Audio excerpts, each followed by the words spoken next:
Hey guys, well, this is the last virtual retreat video on finishing up these. So I have finished sewing these and I'm going to be doing this part here. I think I showed you this in the last video. That's just the linked together fly stitch, and these are just running stitch. So I've done a fly stitch on the darker greens and just a running stitch on those, and then on this, here we go, I have done on all of them, I have done a running stitch all the way around because it was only being held together by a thread. Then you do a chain stitch around, it's called, and then a whipped chain stitch, which I put this part colour here, which goes beautifully. It's the same colour that's in here. I just thought it worked really well, and it looks really nice, like it's got this really nice edging on it, but you do have to see it close up in order to appreciate it. So what I'm going to do today, this is the last one, so I've done all apart from these two here, so I thought I'd quickly show you. I'm going to finish doing that and then I'll show you how to do this part. I've done the running stitch because I figured you guys know how to do a running stitch, so just do, because that slip stitch is just not enough to hold it down. It really does need a good running stitch, and you come in about 1/4 of an inch or a little bit less, not quite on the edge. So okay, so I'm going to grab my I might zoom it in a tad, put it there, zoom it in, there we go, and got everything pre-threaded. It's been exciting filming this, a little unusual. I thought this way you guys overseas and the guys on my retreat get these videos as well, because they probably won't get to finish it on the retreat. All depends which kit they get. Some of them are a bit smaller than others, like the tablecloth. This is actually a really big one.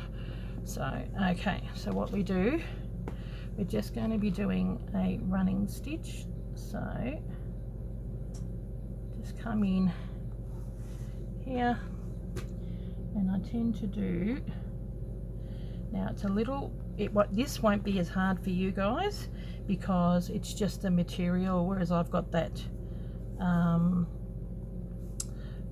that form, form, so it's a little thicker to go through, whereas you guys won't have it as thick. So I tend to go 3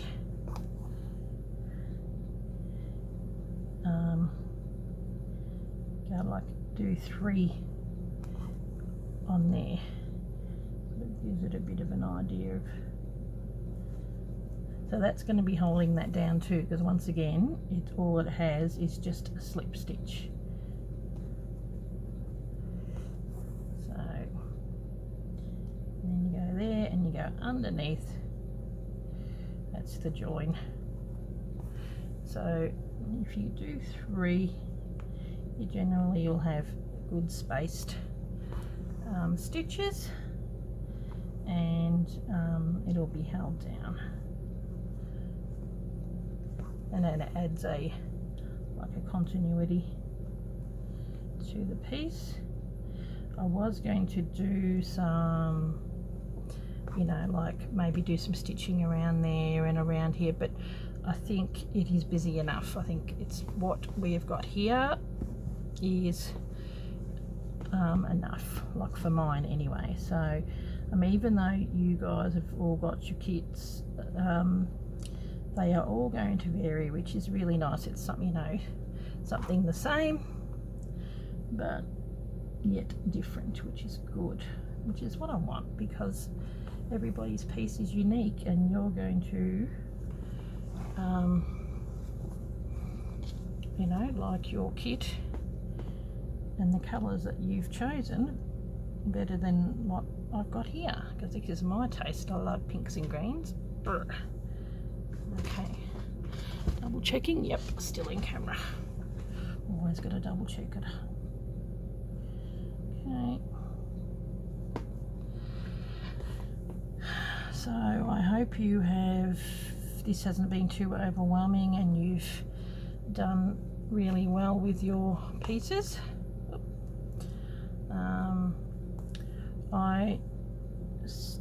This is probably going to be a tablecloth to begin with, but I reckon I might turn it into a quilt, like the starter piece of a quilt, because it's a really good size and I think it'd look good on a bed. So okay, got to make sure you're going to go all the way through as well.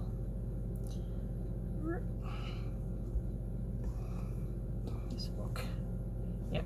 See, they look really nice when you see them on that end. They've got the quilting, and I do it around there. It looks quite nice. Okay, where are we? Back again. Yeah, so you'll have to send me an email and a photo of your finished piece. That would be nice, because they will all be different. I haven't got a Facebook page to show things because it's just another thing that you've got to monitor, and there's some good Facebook pages out there. I know Loretta from Sparrowhawker Designs has a good Facebook page that, you know, and there's a slow stitching page, which is really good. Yeah, it's just another thing. Yours won't be this tough to pull through, trust me, guys. I mean, there's pros and cons to using this. The one that you don't have to pull the papers out is the pro is you don't have to pull the paper out, but the con is it gets a little bit hard to stitch through because it's, you know, a little bit raised and puffed up, and it's got to go through a few layers. So yeah.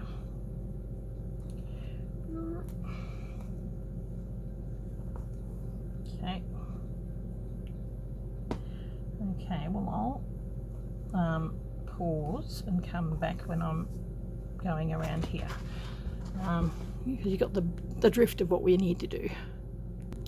Okay, I'm back again. We're on the last stitch. Okay, so we're going to do the last stitch, and we go through here,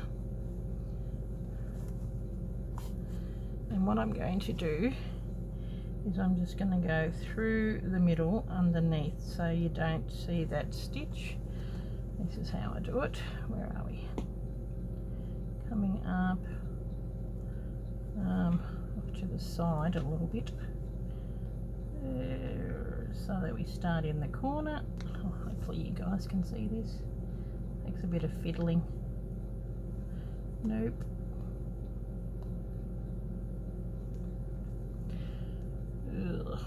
There we go. Okay. Oh, bugger it. Oh well, I really can't be bothered. Okay, so we're gonna go just around here. That holds that middle part down.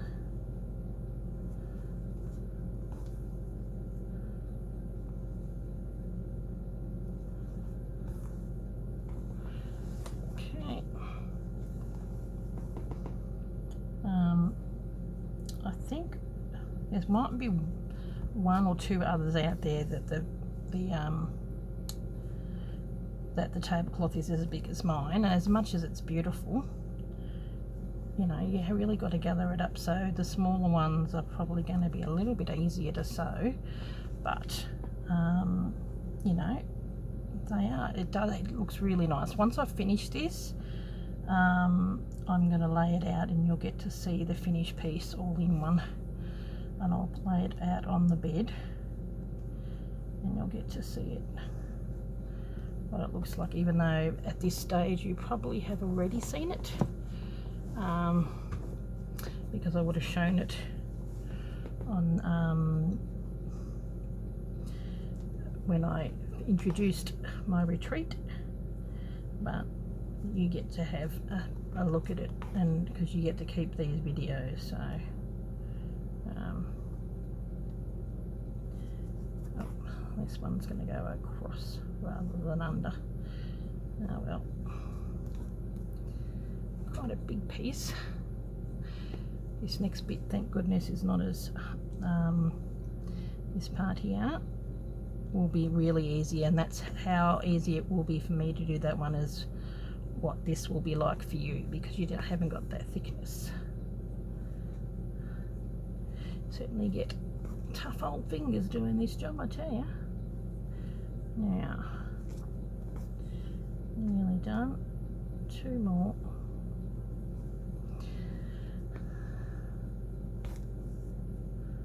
And down we go. Where has it come out? Oh, there it is. Okay. So what I'm going to do is just do one of these stitches and put it in the middle. Don't have to worry about being too pedantic about it all. Only got this bit showing.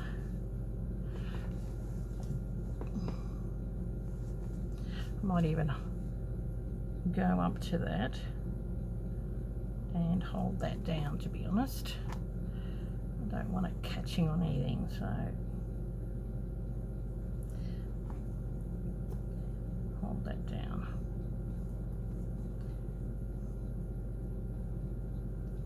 There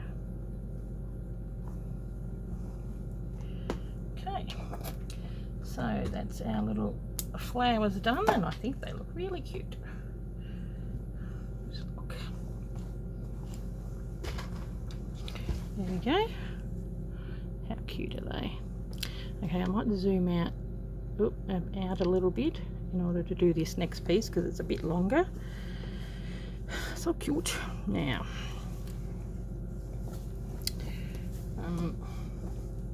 got my stuff lined up here, and I'm going to put that down in front of me, and we are going to start here. Now okay, I may zoom in because you probably will need to see me do it, so I'll zoom. Yeah, that's probably good enough. Now just make sure that I stay in camera. There we go. Sit myself back down again. Okay, now what we do is we're going to start on the corner here. So before this step, if you've got one that requires it to be you know, having these big ones, but you can do this same one on the small ones as well, so you just use these techniques and do it how you want. So this is so you come out there and you go right next to it and come up and bring that around. It's like a lazy daisy stitch. See, when you've got a long piece, they knot. It is like a chain stitch, and because you've got this as a bit of a guide, it is made really easy. So you get into the flow of it. So I'm going to put that down there like this and use my thumb to push that over and pull up.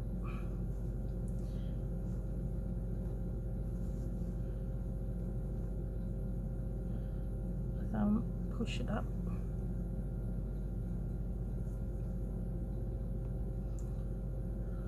So this that we're doing here, this is the chain, and then it's going to be a whipped chain. So we get the other piece of fabric and then we whip that, the other thread, and we whip that around it. So there's a couple of ways. This is the one I do where I don't need move the needle out of my hand, but then when you get to the other side, it can get a little tricky. Yep. Now you see when I do it, I've got it close to me. This I've got it a little bit further away. It is a bit more trickier for me to do it. Okay. Now,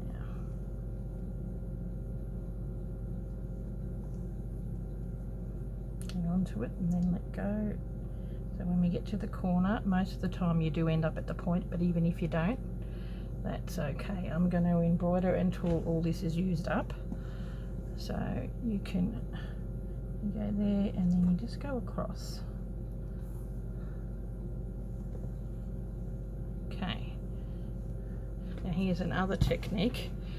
You tend to swap hands a little bit. Where are we? But okay, I hold that.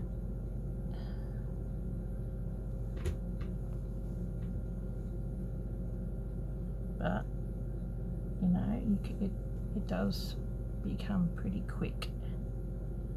You hold that and see it pulls up.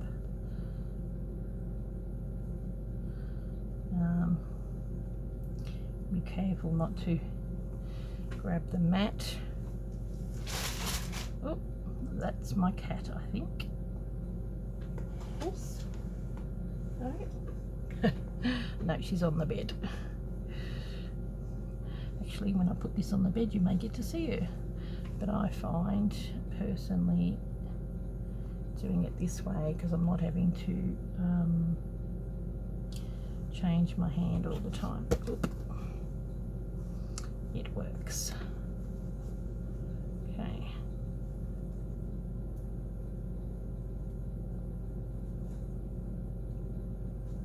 Gotta be careful. Don't want it to pull back. There we go.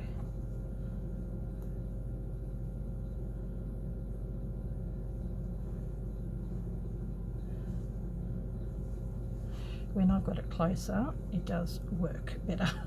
It just seems to be a little bit because I haven't got it close to me.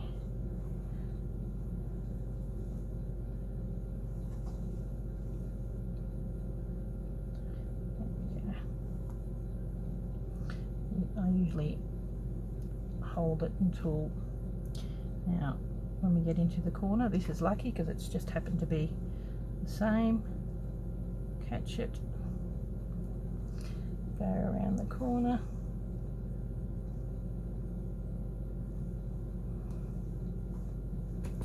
so it does go pretty fast.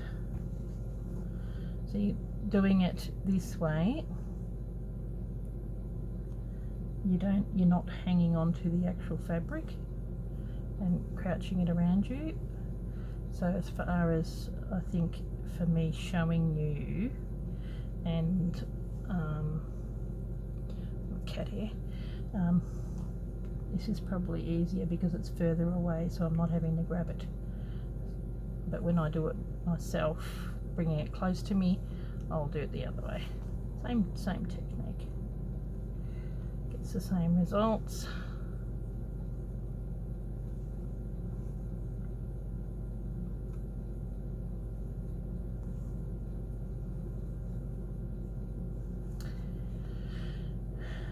I really love this look of, it looks like you're putting like braiding around it. It really does bring it out, so you get the colour that matches it really well.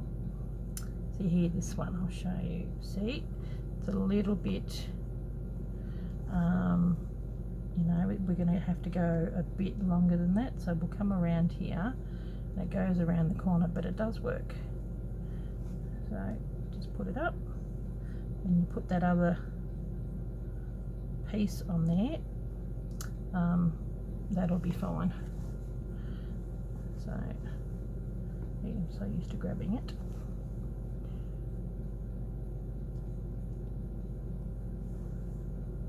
And it is made easier because you've got this line of the edge. So that's going to go down, but when we wrap that other one, that'll stay down. Okay.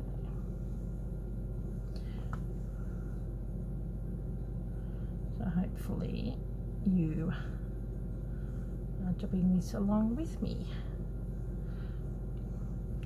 It is a like you use a lot of thread, because as you can see, the piece that I had started with was a fairly long piece, and I've only done that, and this is what I've got left. So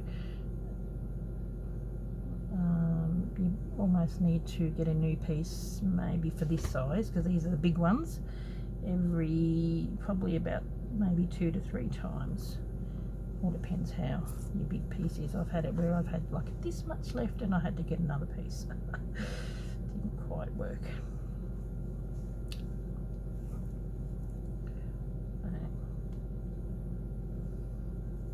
Okay, looking good. I'll pause it for a second till I get to the next piece, like where it finishes. Okay, I'm back again. It happened to be the last bit. Take this off for a sec. The last bit is here, so you've got that last bit there. You go down, so you tie that off.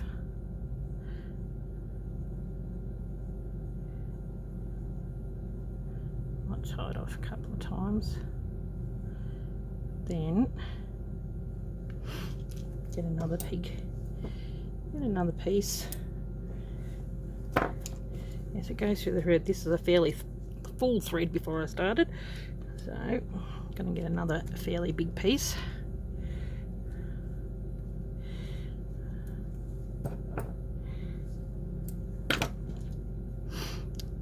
I won't continue on with this. I'm just going to show you how to restart. Sometimes when you finish, you're like, oh, how the heck do I restart this?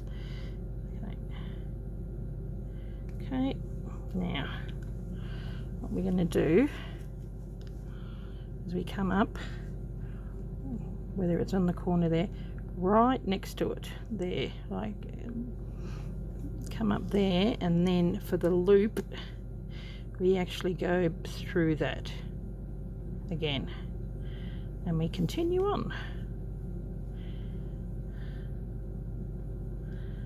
There we go. So hopefully you've gotten the drift. Because it's a dark colour, it's really hard to see. You keep going through the loop, pull. Okay, so I'm going to stop with this, and I'm going to show you how we do this part. Okay, so you start when you've got this part here. I might even show you, it's in the book. Okay, so this is how you do chain stitch. Right, you just do a loop, and that's a double chain, but you come out on the side. There's the top one, you come out of the side and it goes around underneath, comes all the way down, so you've got a bit of an idea. So I come out on the side,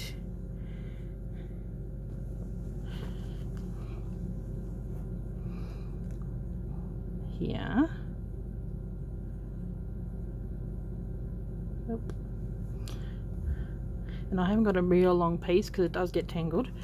And then we go, not in that same one, but you go underneath that one and go underneath this one, underneath that one. Okay, so the real temptation is not to go, because you think it's not going to go over. You've got to go bypass that one. Oop. And go underneath. Sometimes if you want to, if you don't want to jab it, some people, they get their needle and they go the other way, and see, it comes around the corner, all good. It goes like that. So if you want to do it that way, this part gets done pretty quick, as you can see. Okay, where are we? There. Just standing up for this, a bit easier for you to see, because it is a bit hard with a darker colour back underneath. Actually probably is easier without going the opposite way, and I'm using a Chanel 22C. I'm tempted to go in that one. I've got to go in this one, because when I go that way, it often will catch. This way it doesn't catch, and it is going pretty fast, so I did it the hard way. Now here's that one that went around the corner. I'm going to go underneath that, and then we'll pull that. See? And that's fine. It's worked out really well. Okay. I might as well stay standing for this, because we're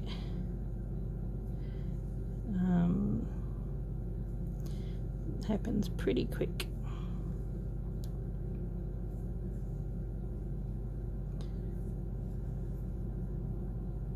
I was hoping I'd have enough. This doesn't take up as much thread, but the chain stitch does. Takes up a fair bit. There we go. And it just really finishes it off. How nice does that look? Hang a minute. Isn't that pretty? It's really nice. I might sit down, it's hurting my back. So I might have to continue on a bit. I wanted to finish this off to show you, so I'll continue doing this a little bit. I thought I'd have enough, but it not the case. And you can see, you know, they're not all the same size. Some of them are a little bit bigger or smaller. It's okay, because once you put that loop around it, and I'm using Wonderfill, and this one is this. It's just a really bit old. It's quite thick. It's probably the width of maybe a pearl 12, like a bigger. Whereas most of my Wonderfill that I have is like pearl 8. So, like this is a pearl 8, and that one would be about the size of a pearl 12, which is higher the number. No, maybe a pearl 5. There you go. The higher the number, the smaller it is. There you go. So pearl 5 is a bit bigger. 12 is actually really thin. It's weird how they do that. Okay, let's have a look. I want to see. There we go. Coming around.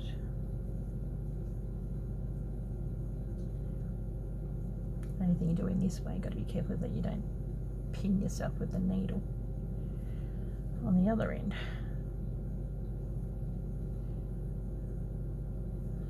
It does tend to curl up. Got to pull it down every now and again. Okay.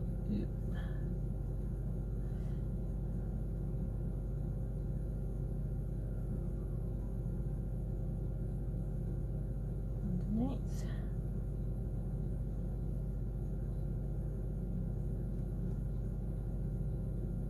Really has caught up pretty fast. So what I would do, actually probably doing it on the end here is the better way to show you. So I would probably go down like that. So that's going to, see how it's going like that, and I'll just, this is quite a big knot, so I'm just going to, because it's thicker, so it only needs the one. Oh my goodness, and it's gonna be difficult on me. Pull that down. Now get get myself some more thread. I could have kept on going, but I just wanted to show you how to finish off. So I need a nice big long thread, which can be very annoying, but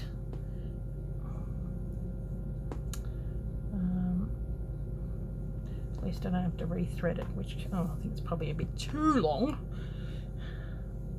and will annoy the heck out of me. I might take some of that off, it's a bit too long. Okay, once again I do just rather than doing that other knot, I'm just going to do the knot like that because it's so thick. Okay, so what we do, yeah, it's a little better, it's still long, but is we come in again along the side like we did at the start. So it looks like it has joined and it's still, see, part of it. There we go, and that'll go underneath there, but I'd better stop because I've got to keep going with the dark green. So there you have it. I will pause and finished up that. I'll do that behind the scenes, and then I'm going to probably give it a bit quick iron, and I'll lay it on the bed and you can see it, and that's the last video. So I really hope that you have enjoyed doing this class with me. I've enjoyed doing it a bit different for me. I like to do a virtual class, and the beauty is only you guys get to see this. That's part of what you're paying for, is, you know, you got exclusive rights to these. Okay, well, I'll catch you very soon. Bye. Okay, back again. Here it is. Now this is a double bed, so you can see that would be a perfect topper for a queen size quilt. So I was going to do a little more, but I just think with this one in particular, excuse my shadow, that's a close-up of this, and then close-up of the original embroidery and the beautiful original piece that we sewed. I think it looks absolutely gorgeous. So stand back, there we go. Well, thank you very much, guys. I hope you've enjoyed it. I've really enjoyed creating it, and I think it looks absolutely stunning. And I didn't get out the ruler and measure exactly, I just sort of eyeballed it. So yeah, won't be 100% perfect, but looks pretty good to me. Okay, really have enjoyed and loved doing this virtual retreat, and I will catch you all back on YouTube. Thank you very much for participating and doing part of this class with me. Okay, bye.